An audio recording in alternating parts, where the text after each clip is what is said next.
Hello Prep 1 students. وصلنا مع بعض لليسن 3. يلا بينا نشوف الصورة اللي قدامنا فيها ايه. دلوقتي احنا عندنا مغنيسيوم، والمغنيسيوم ده is a metal. لو اخدنا piece of magnesium ribbon وعملنا له burning كده احنا بنخليه react with oxygen. After burning it will form a new substance.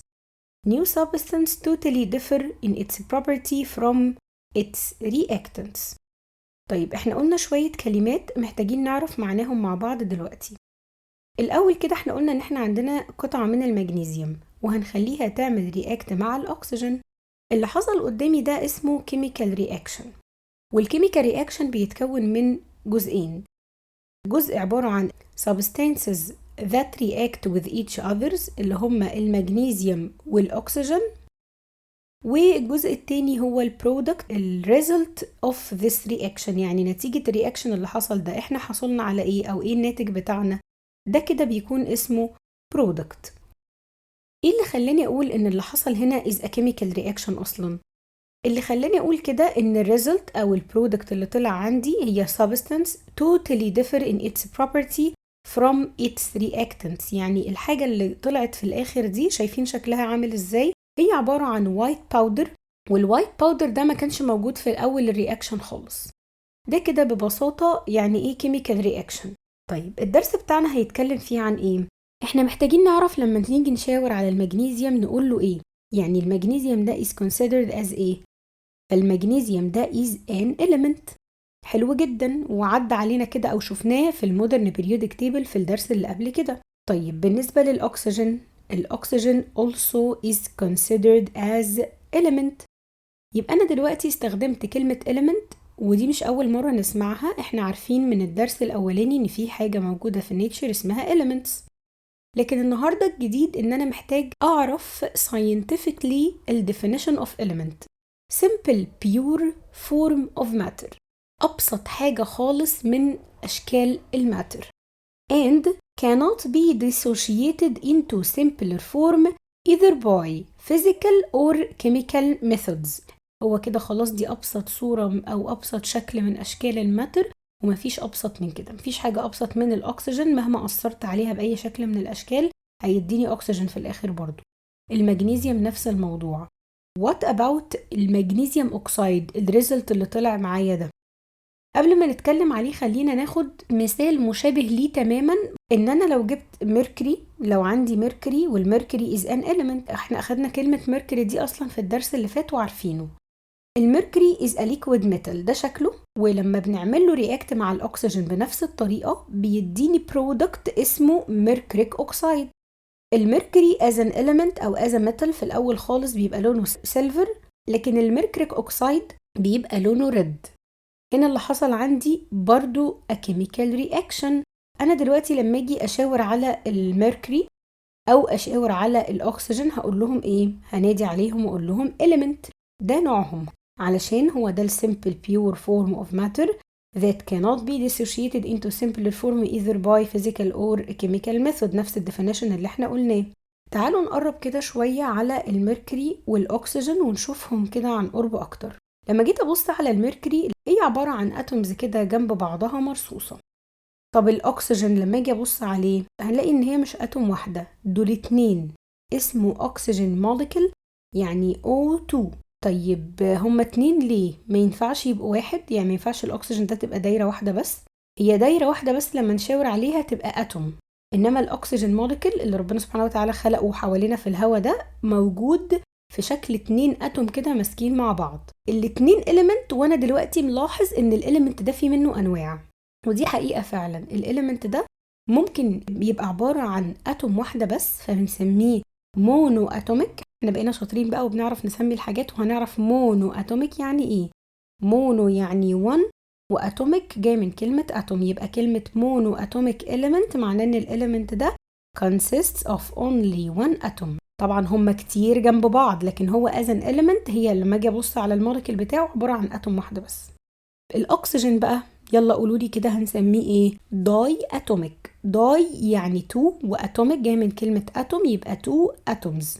يبقى الاليمنت ممكن يبقى مونو اتوميك، ممكن يبقى داي اتوميك، وممكن لو اكتر من 2 زي مثلا الاوزون موليكول، اوزون ده عبارة عن O3، 3 اتومز، 3 اتومز مع بعض كده عشان يديني شكل الموليكول ده. طب هنسميه ايه؟ ينفع نقول عليه مونو؟ مش هينفع. طب نقول داي؟ لا. هنسميه ايه؟ هنسميه بولي اتوميك. كلمة بولي يعني many in the Latin language. نروح للجزء التاني من اللي حصل في الكيميكال رياكشن ونشوف الميركوريك اوكسايد. هل الميركوريك اوكسايد ده ينفع اقول عليه element؟ بصوا عليه كده كويس. هل هو consists of only one type of matter، يعني هو عبارة عن حاجة واحدة بس، ولا عبارة عن combination between two different atoms؟ ما ينفعش اقول ان الميركوريك اوكسايد ده is an element. امال هسميه ايه؟ احنا لسه قايلين ان هو جه نتيجة combine او combination، فهي دي الكلمة اللي هستخدمها واقول ان ده او this is a compound. هسميه compound، مش هينفع اقول عليه element. ليه سميناه compound؟ علشان هو عبارة عن substance formed by a chemical combination of 2 or more elements، يعني ممكن يبقوا أكتر من كده. طيب هل كل مرة بيتكون الميركوري أوكسايد ده أو الميركوريك أوكسايد ده نفس الريشيو اللي ارتبط بيها الميركوري مع الأكسجين؟ طبعا. عشان كده بقية الديفينيشن بتاع كلمة compound هي in a fixed mass ratio. نشرح الكلام اللي احنا قلناه تاني من الأول خالص. أنا دلوقتي هقسم الماتر اللي موجودة حواليا أو السابستنس اللي موجود حواليا أو الموليكل. لما أجي أبص عليه، الموليكل ده عندي حاجة من الاتنين. لو بصيت عليه ولقيت كل الموليكلز بتاعته شبه بعض وهي simplest pure form of matter، على طول هسميه element. والelements احنا أخدنا أساميها كلها في المودرن periodic table موجودة عندنا. يعني كلمة صوديوم عدت علينا في lesson 1. الصوديوم is considered as an element. الهيدروجين، الهيليوم، ميركوري، كربون، كلورين، فلورين، بوتاسيوم، كل دي بنسميهم elements. طب لو جه قال لي give reason: hydrogen is considered or classified as an element because it is the simplest pure form of matter.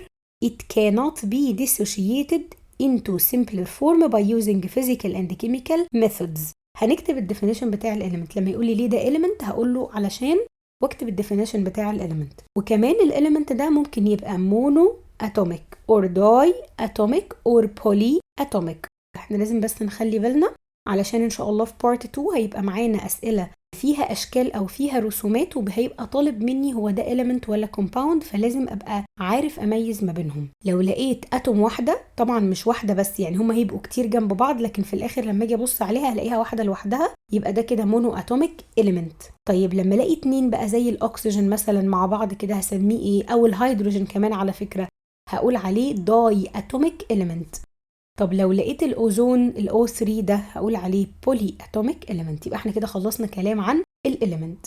عكس الاليمنت هي compound is result from the combination of 2 or more substances, 2 or more elements. يعني في الآخر الكومباوند ده جه نتيجة combination. والcombination ده بيحصل ازاي؟ أنا عايزة أفهم برضو يعني ايه الميركوري عمل combining مع الأكسجين وبقوا حاجة واحدة كده بالشكل ده. ده هنتكلم عليه بالتفصيل في lesson 4 ان شاء الله. هنعرف ازاي الاليمنتس اللي موجوده دي او ازاي بيحصل ما بينهم وبين بعض الكومباين علشان تديني الاشكال الكومباوندز دي. فاطمنوا الكلام ده هنعرفه شويه قدام. باقي الديفينيشن بقى بتاع الكومباوند ان هو 2 or more elements in a fixed mass ratio، يعني دايما في ريشيو ثابته بتحصل ما بين الاليمنتس وبعضها عشان تديني الكومباوند المعين اللي احنا هنتكلم عليه او اللي احنا بنتكلم عليه. طيب عايزين نسأل سؤال مهم: هو الكومباوند ده can we separate or dissociate it into simpler form؟ يديني حاجة أبسط؟ طبعا. هو أصلا combination ما بين two different elements، فينفع بطرق chemical. يعني طالما هم ارتبطوا مع بعض بالchemical reaction، يبقى عشان أنا أفصلهم عن بعض يبقى لازم أستخدم برضو chemical methods. يعني الميركوريك أوكسايد اللي احنا قلنا لونه ريد ده ممكن by the effect of heat by heating، لو حطيناه على النار يرجع الأكسجين جاز يعمل evolve in the air، يرجع تاني في الهواء، ويفضل الميركوري أو يرجع الميركوري تاني لونه سيلفر في التيوب اللي معايا، فيبقى أنا كده عملت دي composition of mercuric oxide. تعالوا ناخد مثال تاني علشان نفهم أكتر. دلوقتي الصورة اللي قدامي دي is it an element or a compound؟ أعرف منين؟ المولكيول ده هنبص عليه لو هو similar atoms يعني الاتومز اللي فيه شبه بعضها يبقى element. هل هو element؟ لا، يبقى هو compound علشان الاتومز اللي موجودة قدامي دي different و combined together يعني ماسكين مع بعض اهو، فده كده compound. حلو كده. طيب الكومباوند ده مين بقى؟ ده ال H2O. مين ال H2O دي الووتر. خلينا نسأل الأول، هل الووتر ده ينفع نعمل له ديسوشيت أو نأثر عليه بكيميكال ميثود ونخليه يبقى in simpler form يعني صورة أبسط؟ والحقيقة إن إحنا علشان نعمل كده بنستخدم جهاز معين ده اسمه هوفمان فولتميتر. هوفمان فولتميتر ده عبارة عن ديفايس أو جهاز اخترعه عالم اسمه هوفمان، وبيشتغل بطريقة معينة. المهم في الآخر إن الجهاز ده بيخلي الووتر ترجع تاني الأكسجين وهيدروجين. الطريقة اللي بتشتغل بيها الجهاز دي اسمها electrolysis. لو قال لي give reason water is classified as a compound because it is formed by a chemical combination of two or more elements in a fixed mass ratio. بس كده خلاص؟ لا، لازم نكمل الديفينيشن بتاعنا ونقول إن its components can be separated by using a chemical method. طبعا الووتر احنا خلاص عرفنا ان الميثود دي اسمها electrolysis، فممكن نكتب كلمة دي في الإجابة ونقول can be separated into oxygen and hydrogen gases by using electrolysis. تعالوا كده نعمل comparison سريعة ما بين المولكيول بتاع الإليمنت والكومباوند. الإليمنت similar atoms, الكومباوند different atoms. This is the first difference between element and compound. دي أول حاجة. تاني حاجة الديفينيشن اللي احنا خلاص تقريبا حفظناه مع بعض، ان احنا هنقول ان الإليمنت simple pure form of matter، لكن الكومباوند formed by chemical combination of two or more elements in a fixed mass ratio.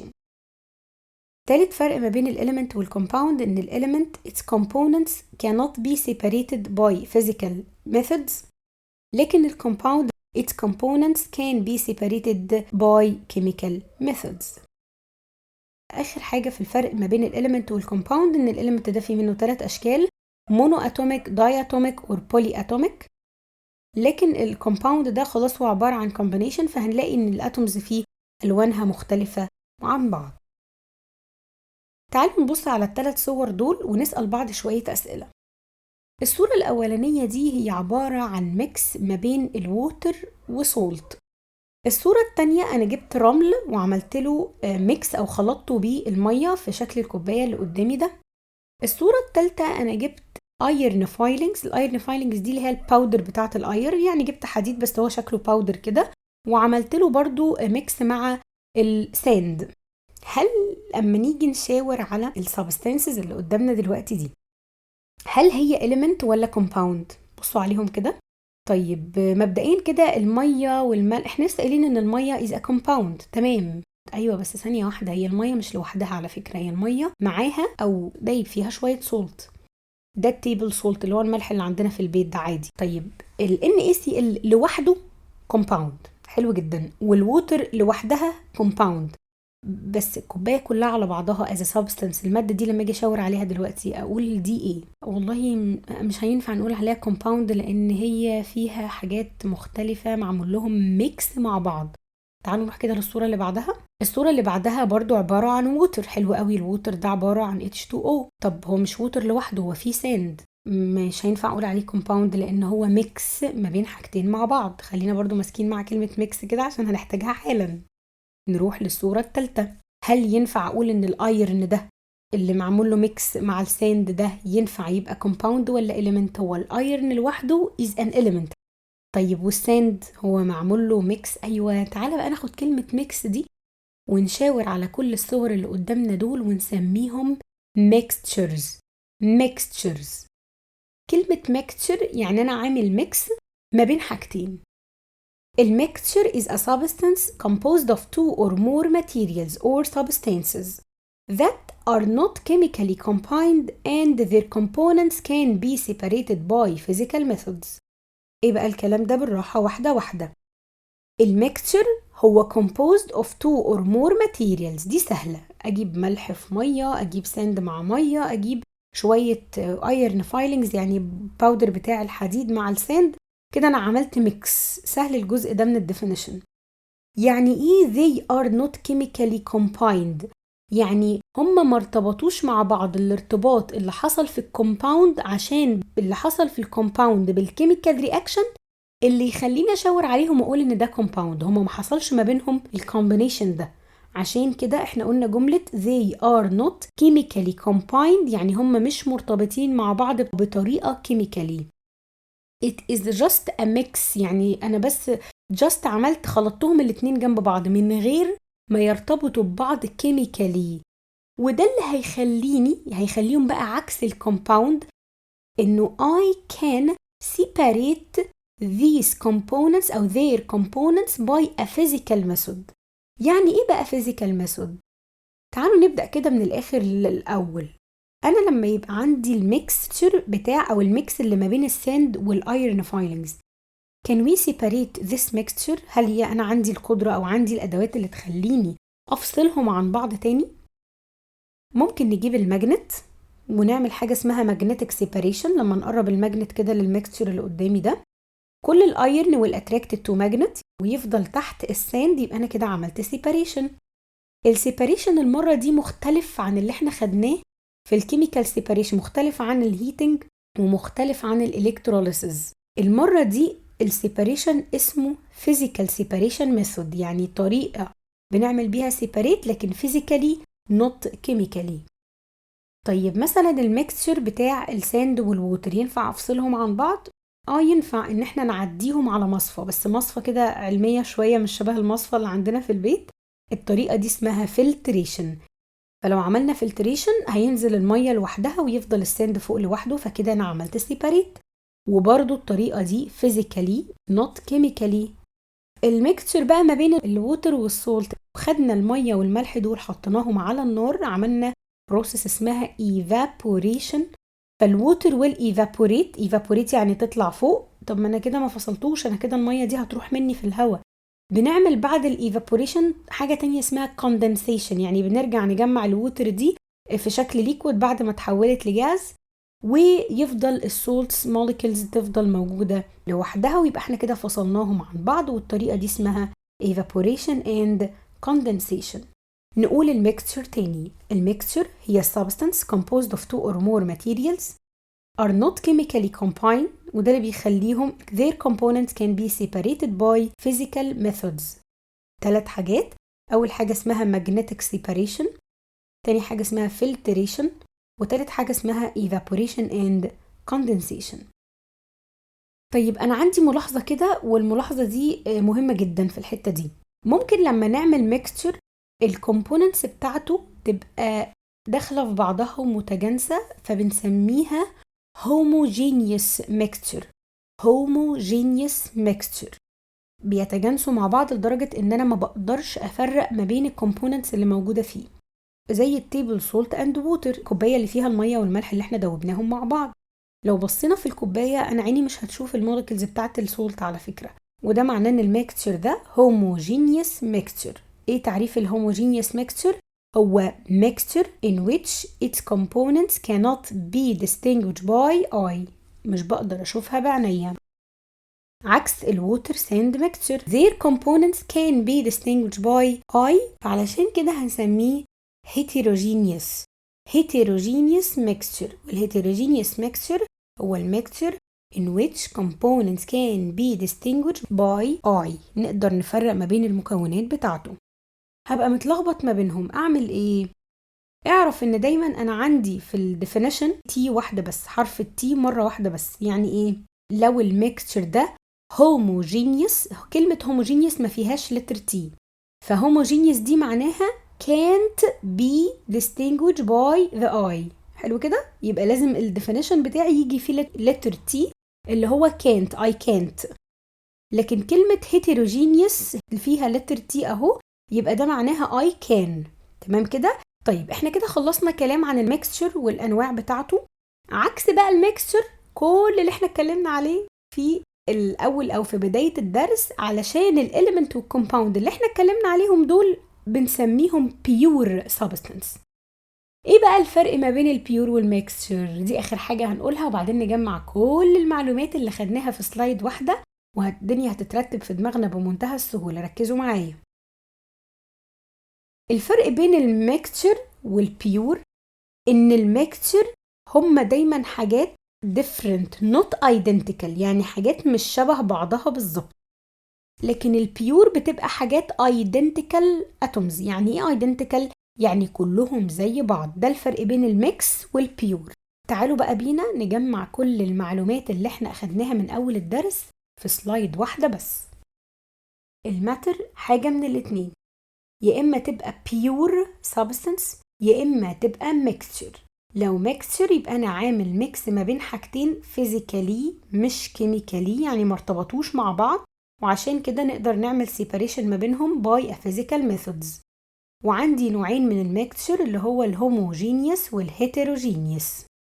لكن البيور سابستانس ممكن تبقى element وممكن يبقى compound. الاليمنت في منه انواع مونو اتوميك، داي اتوميك، بولي اتوميك. والكومباوند chemically combined together، يعني هم ارتبطوا ببعض بطريقة chemically، وعلشان كده عشان اعمل لهم separation برضو هستخدم chemical method. تعالوا بقى ناخد كلمة compound دي على جنب كده علشان ايه محتاجين نتكلم عنها شوية بالتفصيل. الموليكول بتاع الكومباوند اللي احنا قلنا ان هو consists of different atoms 2 or more، يعني مثلا زي CO2 او H2O او HGO، كل دي اسمها compounds. تمام. It is represented by a formula، يعني علشان نعبر او نتكلم عن الكومباوند ده بنستخدم formula اسمها molecular formula. هي عبارة عن symbols بتexpress التايب والنمبر of elements and atoms. يعني الكومباوند مثلا زي CO2 يبقى ده معناه ان فيه كام element؟ 2 اللي هم الكربون، C اللي هو كربون، والO اللي هو الأكسجين. طيب لو سألت عن النمبر اوف اتومز، طالما عندي 2 اكسجين و1 كربون يبقى التوتال نمبر اوف اتومز in this molecule is 3. تعالوا ناخد مثال تاني. عندي مثلا compound اسمه H2O consists of 2 elements اللي هما الهيدروجين والاكسجين. طيب والنمبر اوف اتومز 2H و1O يبقى برضو 3 اتومز، وهكذا. يبقى المولكيولر فورمولا هي عبارة عن a symbolic formula that expresses the type and the number of atoms of the molecule. جم العلماء قالوا لنا هنعمل classification للcompounds into 2 types. عندي نوعين من الcompounds، ممكن يكون الكومباوند ده organic وممكن يكون inorganic. ايه الفرق ما بينهم؟ لو هو organic دايما بنسميه carbon compound. كلمة organic اربطوها دايما في حياتكم بالكربون اتوم. اي organic compound لازم يكون فيه كربون. طب ما الكربون دايوكسيد ده كده معناه ان هو اورجانيك؟ لا مش اورجانيك، لان الكربون لازم يبقى مرتبط بالهيدروجين وممكن يبقى مرتبط بحاجات تانية زي الاكسجين والنيتروجين، لكن اساسي فيه الكربون. نقول تاني، الموليكول اوف كومباوند، الكومباوند ممكن نقسمها لحاجتين. ممكن الكومباوند ده يبقى اورجانيك وممكن يكون ان اورجانيك. الاورجانيك ده بيسموه كربون كومباوند لان هو الكربون اتومز دي من الحاجات الكاركترستيك في الاورجانيك كومباوند، يعني من الحاجات المميزه جدا للاورجانيك انه لازم يكون فيه كربون. مفيش ابدا اي اورجانيك كومباوند ما فيهوش كربون. يبقى الكربون هو ده الكينج بتاع الاورجانيك كومباوند، والكربون ده mainly bounded to هيدروجين اتوم، مرتبط ارتباط اساسي بوجود الهيدروجين. دايما الكربون مرتبط مع هيدروجين. يبقى ده كده البرنس الاولاني اللي مع الكربون. يبقى الكينج قلنا مين؟ الكربون. مين البرنس الاولاني اللي مع الكربون؟ هو الهيدروجين. ممكن يبقى فيه other atoms، ممكن يبقى فيه اكسجين، ممكن يبقى فيه نيتروجين، ممكن يبقى فيه فوسفورس، لكن اساسي معايا لازم يكون فيه الكربون واللي مرتبط ارتباط رئيسي بالهيدروجين. ويبقى معانا بقى حاجات تانية. طب ممكن ناخد examples للأورجانيك كومباوند زي ايه؟ زي مثلا الميثان. ميثان عبارة عن CH4. C و H هم الاتنين مع بعض، يبقى وانا مغمض على طول ده أورجانيك كومباوند. عندي مثال تاني للشكل اللي قدامي ده، عبارة عن موليكول أورجانيك كومباوند فيه كربون شايفينه اهو، وفيه هيدروجين وفيه أكسجين. طيب الموليكول اللي جنبه ده برضو كربون موجود اهو والهيدروجين وفيه نيتروجين. لو جه سألني وقال لي why organic compounds known as carbon compounds، ليه سمينا الأورجانيك compounds carbon compounds؟ هنقوله because they are characterized by presence of carbon element as the main component.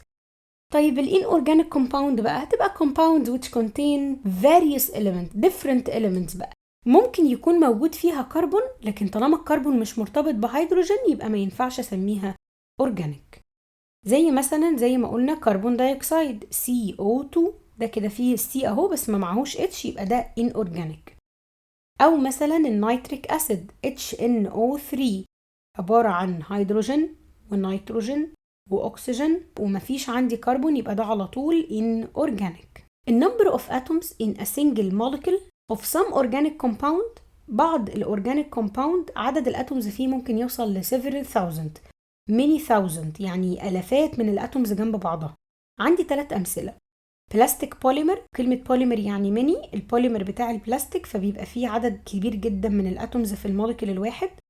والهيموجلوبين اللي موجود في البلاد مسؤول عن ان هو اللي بيشيل الأكسجين ويحركه جوه الجسم. وتالت حاجة هو فيتامين دي، وفيتامين دي بيعمل ريجيوليت للكالسيوم والفوسفورس ليفلز، بيظبط الكالسيوم والفوسفورس النسبة بتاعتهم جوه البلاد علشان يمنع حاجة اسمها اوستيوبوروسيس، وده مرض بيجي في العظم نتيجة ان الكالسيوم ما بيبقاش قوي. عندنا لايف ابليكيشن ليه علاقة بالانشنت ايجيبشنز، كانوا بيستخدموا حاجة اسمها بلو داي تو كولر بابايري، والبابايري دي هي البلورال بتاعة البابايرس اللي هو الورق البردي and statues والتماثيل اللي كانوا بيعملوها، وده still used today to color houses in Nubian village يعني في النوبة علشان يلونوا البيوت بتاعتهم. كيميكالي بقى ايه علاقة ده بالدرس بتاعنا؟ ان البلو داي دي عبارة عن chemical compound composed of several elements، عبارة عن مجموعة من الاليمنتس مع بعض كده كونت لي compound اللي هو البلو داي. مين هي الاليمنتس اللي بتكون البلو داي؟ كالسيوم، كوبر، سلفر، واكسجين. الكالسيوم والكوبر الاتنين دول ميتالز، والسلفر والاكسجين الاتنين دول نون ميتالز. الكالسيوم اتوم واحده والكوبر اتوم واحده، السلفر 14 اتومز والاكسجين 10 اتومز. شايفين عدد الاتومز ممكن يبقى كبير ازاي؟ وبكده يبقى خلصنا part 1 of lesson 3. اشوفكم ان شاء الله في part 2.